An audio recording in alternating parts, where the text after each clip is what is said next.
Hey, welcome to Second Chance Youth Ranch TV. On this program, we have two very special guests, Lindsay Roberts and Kara Spencer from Northeast Arkansas from Paragould. So don't go away, we'll be right back.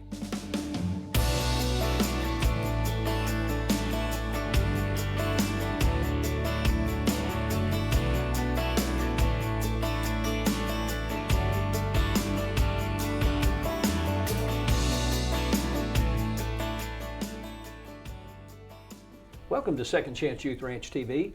I'm your host, and on this show we have two very special guests from my hometown stomping grounds.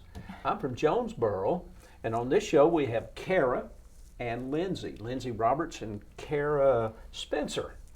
And not only are they advocates for children in care, both of you and your husbands have adopted children.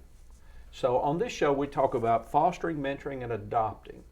And somewhere along the line, Lindsay, you who was or were a kindergarten teacher.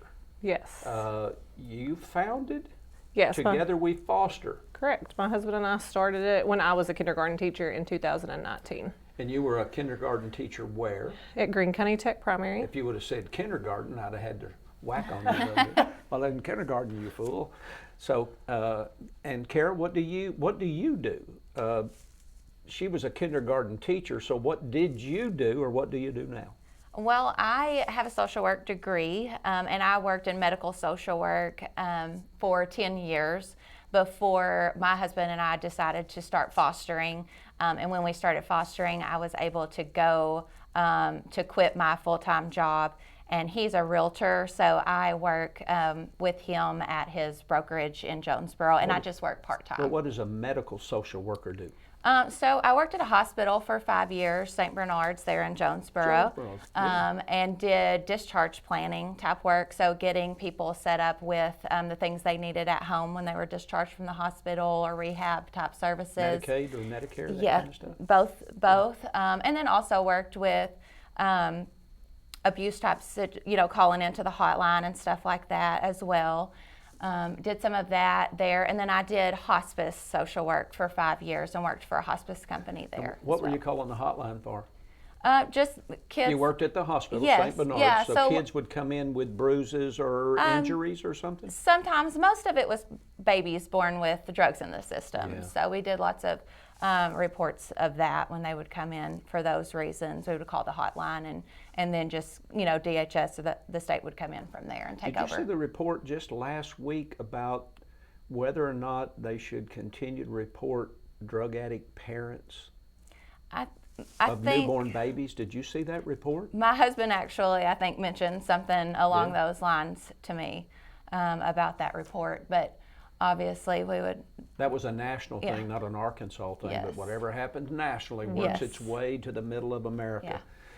So, Lindsay, tell me, how did you, what prompted you from being a kindergarten teacher to moving into Together We Foster, and tell us what is Together We Foster? I think it gives me a clue, something to do with fostering. Mm-hmm. Yeah. So my husband and I opened our home in 2017. At the time I was teaching, and I had no intentions on quitting. I was going to retire from teaching. And so when we had our first placement, I'll remember the first night, and he sat at my back door and he cried for his mom. First placement what? Explain it. So when we opened in January of 2017, and we got our phone call for our first child. And so it was a 2-year-old little boy. He came to our house on a Thursday night, and that's where he sat at my back door and he cried for his mom. And so in that moment, it made me realize, there's a mom in our own town that has no clue who's taking care of her baby, that has no clue if he's taken care of, because in the moment she was doing the best she could to care for him. It was just part of a broken cycle. A lot of times, you have parents with drug use, and they're just doing the best they can, but they're still the parent, and they still worry about their child. And so that's when I realized, we've got to do more to help birth families as well as foster families and foster children. And so we made a commitment that we were going to help that child and his family. And so we became involved with them. We took him to visits. We sent Mother's Day gifts. We had a connection even after he went home. So when he left to go home, we took a break from foster care because we had him for so long. And we just kind of needed a few months. How long did you have him? We had him for 20 months. So almost 2 years.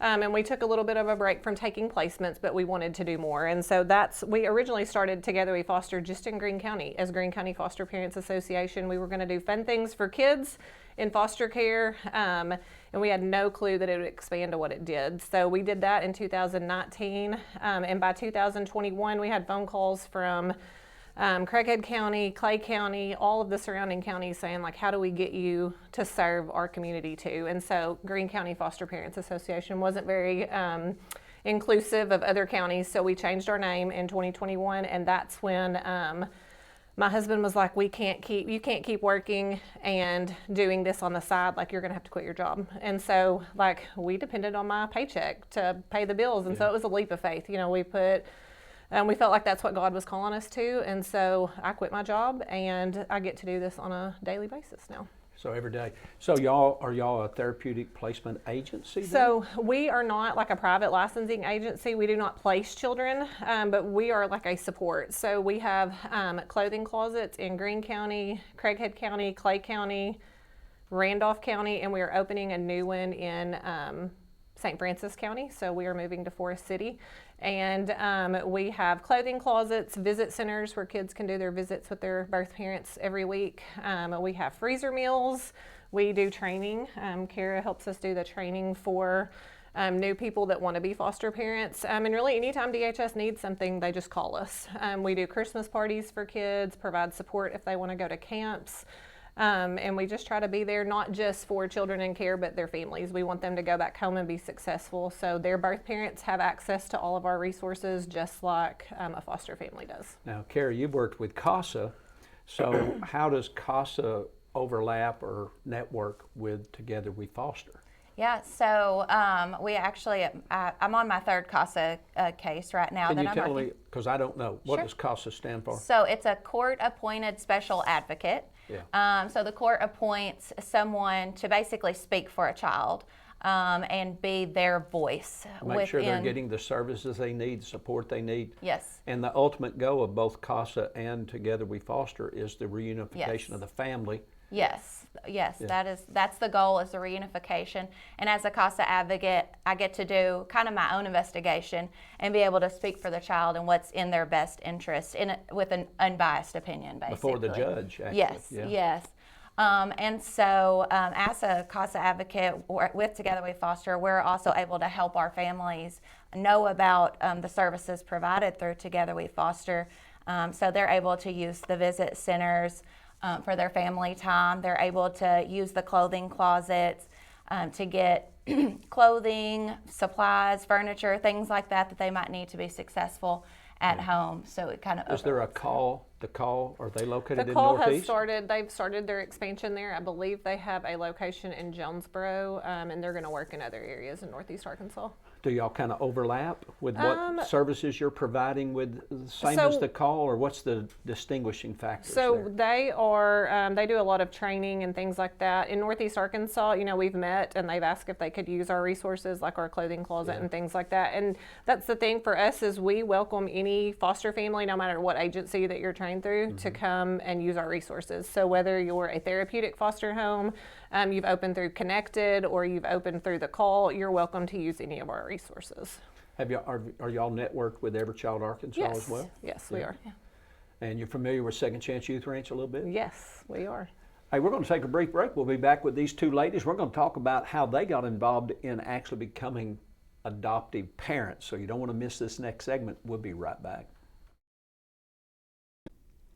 A mission field around you is filled with young hearts needing a forever family. And at Second Chance Youth Ranch, our team is committed to providing healthy, stable, loving homes and families to hurting children in the Arkansas foster care system and those up for adoption. Please contact us if you feel the tug at your heart to help foster or adopt, and find out the steps you could take to help fulfill a child's lifelong dream. Maybe you can't foster or adopt, but you could help. The need for thousands of children in the system is staggering. But with the help of faithful partners and business alliances, we are meeting those needs right now. Would you help us make a difference? Every gift, regardless of size, impacts a child's life directly and helps provide for a home in the gap right now. Visit the Second Chance Youth Ranch website at 2CYR.org to read more, watch the stories, and to make a contribution for a hurting child's care. Monthly partners are needed, so please contact us right away. And as you partner with this ministry, you are partnering with the Heavenly Father that has promised to be Father to the fatherless. God bless you for helping Second Chance Youth Ranch. Hey, welcome back to Second Chance Youth Ranch TV. In that last segment, we had so much territory to cover, we went way over. And so we've got to make up some ground here, so I'm going to talk real fast. Our special guest is Lindsay Roberts and Kara Spencer from way up northeast Arkansas with a 501c3. That simply means a nonprofit Christian organization? So we are Public benefit? So we are all Christians. So I get to ask that question a lot. Each person on our board are Christians, and the reason we do what we do is because we feel like that's what we're called by God to do. So are you a religious nonprofit? It sounds like no, but are you a public benefit charity then, 501c3? I believe so. Yeah. That was a They have hard no question. idea. You're not attorneys. You're just out there in the trenches taking care of kids and their families. That's right. Yes. So somewhere along the line, Lindsay, we're going to come back, I hope, to Together We Foster, because I'm still not sure exactly what y'all do. But what I do know is you've adopted, Yes. and I know Kara has adopted 3 children. That's right. So your husband is named Quincy? Yes. Your husband? Rob. And he's in real estate. That's right. What does your husband do? He owns a metal fabrication shop. And it's the name of it? H&R Metal Fabricator. H&R. And your husband works for what realty company, or does he own the company? We co-own the company. It's New Horizon Real Estate. In In Greene Jonesboro. County. Oh, in Jonesboro. So all you Jonesboro folks out there, almost all the folks with the last name Black in Jonesboro. Of course, we're all related somehow in Arkansas, but that's my uncles and my Gotcha. aunts and my dad. My dad, the day he died, and where he's buried is 10 minutes from where you guys probably have your office, out in the country cemetery there off of old Greenboro Highway. Yeah. So tell me, how did you shared earlier that you opened your home to that first child. That child stayed for 20 months. But somewhere along the line, you guys took a leap of faith and adopted a child. Tell us about that. And then we're going to let Kara talk about how her and her husband took 3 leaps of faith and adopted 3 children. So when we opened in 2017, we opened as a foster home and an adoptive home. Opened your personal home. Yes, as a foster home and an adoptive home. And we've had probably about 30 children in our home. But in 2019, I had this burden on my heart for a newborn. And I have no clue why, because we had agreed that we weren't going to do that. And so sure enough, we got a call in April of 2019 for a newborn. And my husband was like, I think you're crazy. But we did it. We took that placement, and he was moved in or out of our home a few times just because he had a sibling, but he always ended up back with us. So we finalized his adoption in December of 2020, and we've had him, we brought him home from the hospital, and then we've had him off and on since he was 1. So. That's amazing. Do you know, 65 years ago, my mother and dad, our family was a foster family. At one time we had 19 children living at our house. Oh, That's goodness. Before they had rules. Wow. We were the place that children got dropped off in the middle of the night. Uh-huh. But 65 years ago, on November the 16th, a little girl came to our house. She was 3 days old. She was born on my birthday, which is November 13th, for those of you taking notes. She's now 65. Oh, goodness. And she was adopted. We brought her to Little Rock. She was adopted when she was about 9 months old. So that's my story, Yeah, and I'm well, that's sticking cool. to it. So Tina Marie, I have no idea what her name is actually now, but she's 65 years old now. Wow. Is that amazing? That is cool. Yeah. So I've been doing this a long time, since I was a child. Yeah. Kara, how did you and your husband take a leap of faith into adopting? Well, we actually opened up our home as an adopt-only home back in 2014. So we were unable to have our own children. And being a social worker, I understood the need for kids that were in foster care to be adopted. And so that's just the route we decided to take. And we opened our home for adopt only. And about 5 days after we opened our home officially, we got a call about a 3-year-old little boy. And 2 days later, he was in our home. Was he a Greene County child? He was not. He was out of Lawrence County, actually. Which is Walnut Ridge Cache? area. Walnut Ridge. Yeah. Hoxie. Yeah. And so he came into our home, so we did the 6 months. So you know they have to live in your home for 6 months. So we had him for 6 months with the intention of adopting him, and we did that. 6 months later, we adopted him, and he is 13 now. And then about 6 months after we adopted him, we got a phone call about a little girl that was fixing to turn 2 years old. That was looking for a home, and they were just checking to see if we were interested in adopting again, and we were like, sure, yeah, I mean, why not? So everything was going well with my son, and so a couple months later, she ended up moving into our home on her 2nd birthday, actually. She moved into our home 2 days before Christmas, and 6 months later, we adopted her, and so she's 10 now. And we just stayed open for a few years, and then decided it was really important for our kids to have had good foster homes before they came to us. Sure. We realized the need for that, for good foster parents. And so we wanted to give that back.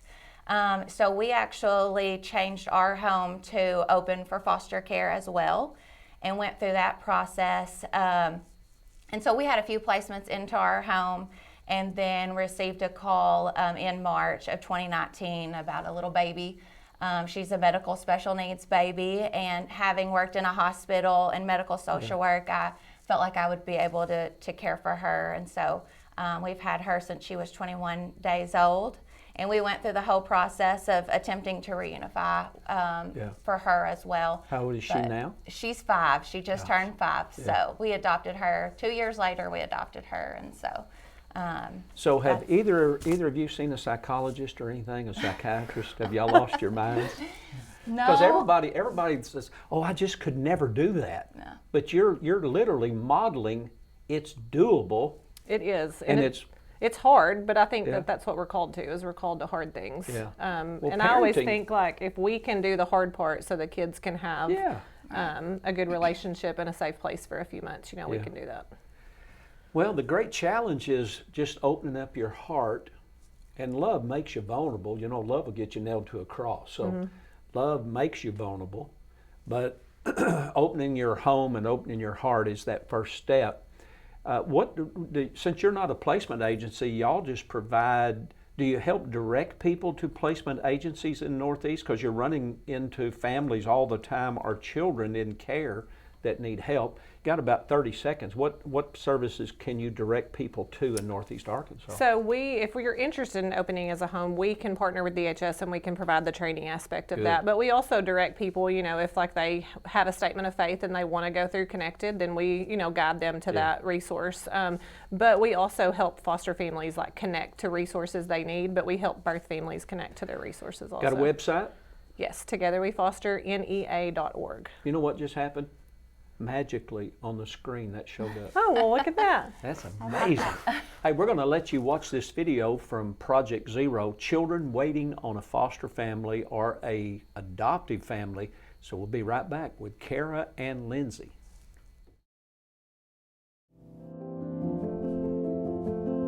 My name is Gina, and I'm 11 years old. I like to play outside and color and draw. I like playing in nature. I love roller skating, and basically I like to do anything fun. And I like to go to church. I love school. I love all the subjects. My favorite subject is science. I want to be a teacher or a dancer. All right, think about something super funny. That's it. Can you tell me why you want to be adopted? Because I don't want to live in the streets. What are some things you'd want to do with your family? Next summer I want to go to the pool and go on vacations. Adoption is a great thing for you to get a family. How do you think life would be different for you if you got adopted? I would give them a chance. I want a nice family. Family is happiness and love. If I can change one thing about the world, I would make there's no homeless people in the world. If I had one wish, I would wish for me to have a family again.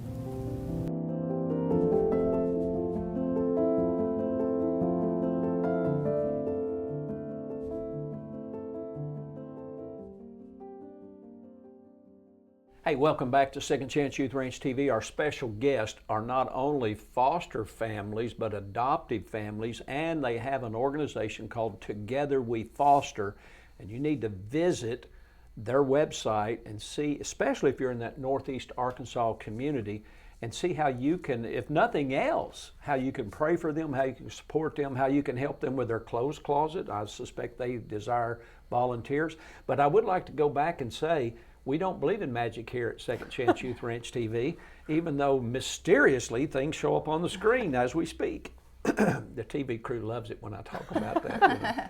And then I hate it when people say, all of you people out there in TV land, I don't know what that's all about either, do you? No clue. So yeah, you started Together We Foster, but you just kind of glossed over something a while ago. You know, we're not a Christian organization. We're just all Christians and we're all organized.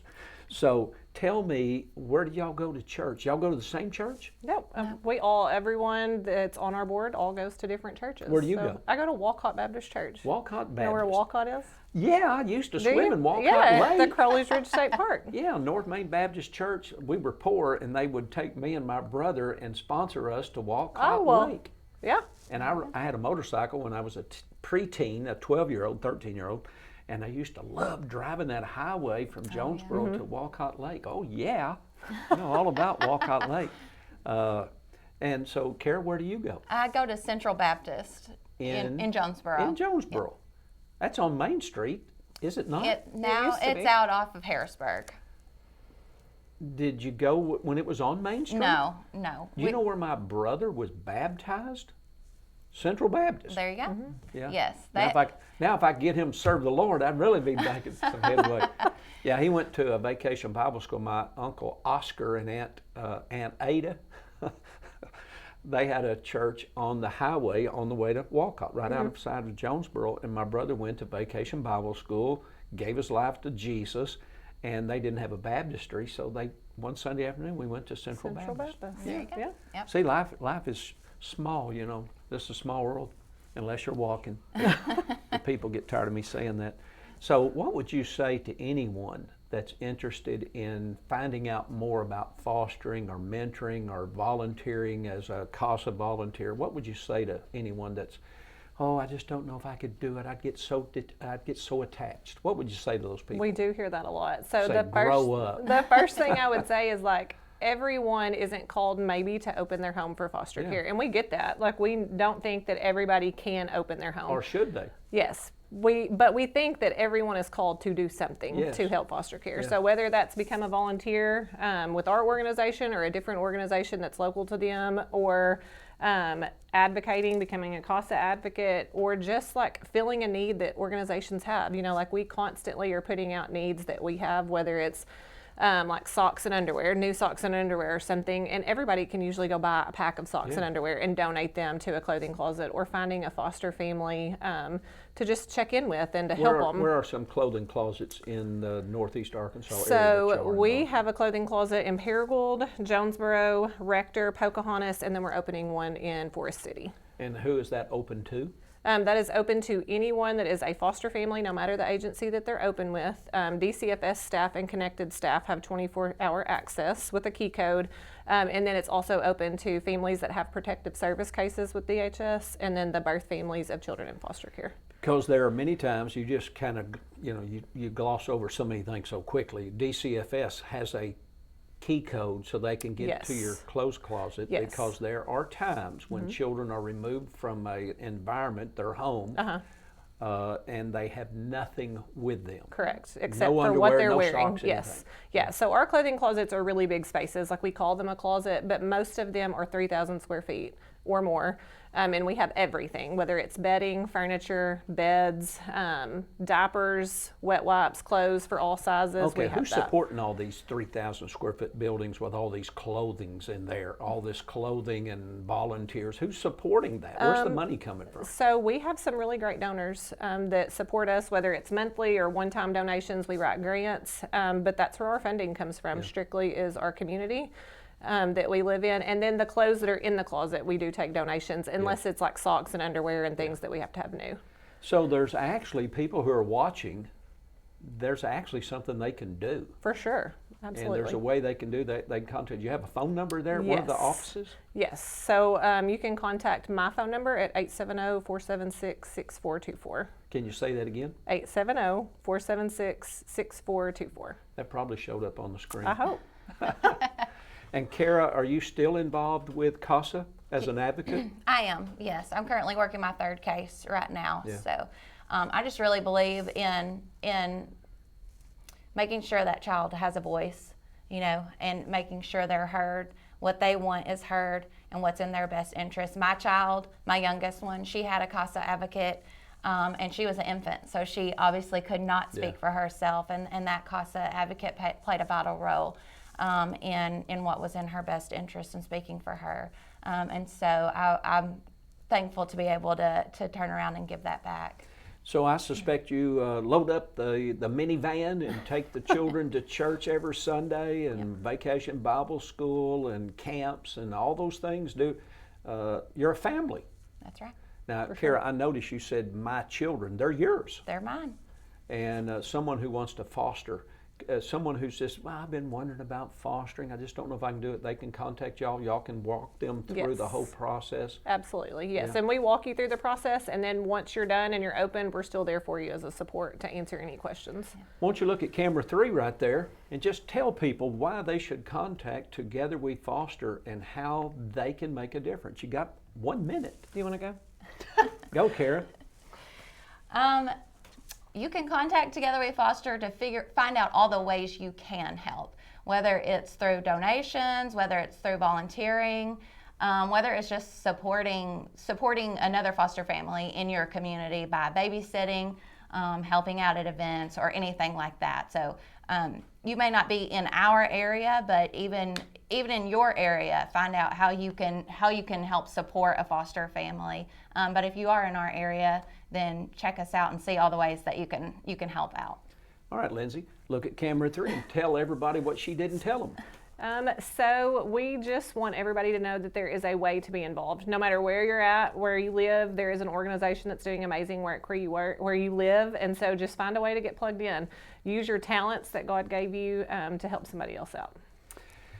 Well, I don't know what else to say about that except Jesus said when it comes to, there was no one greater than John the Baptist, but the kingdom of heaven suffered violent, the violent take it by force. And I perceive y'all are violently attacking the foster care crisis in Arkansas and Northeast Arkansas.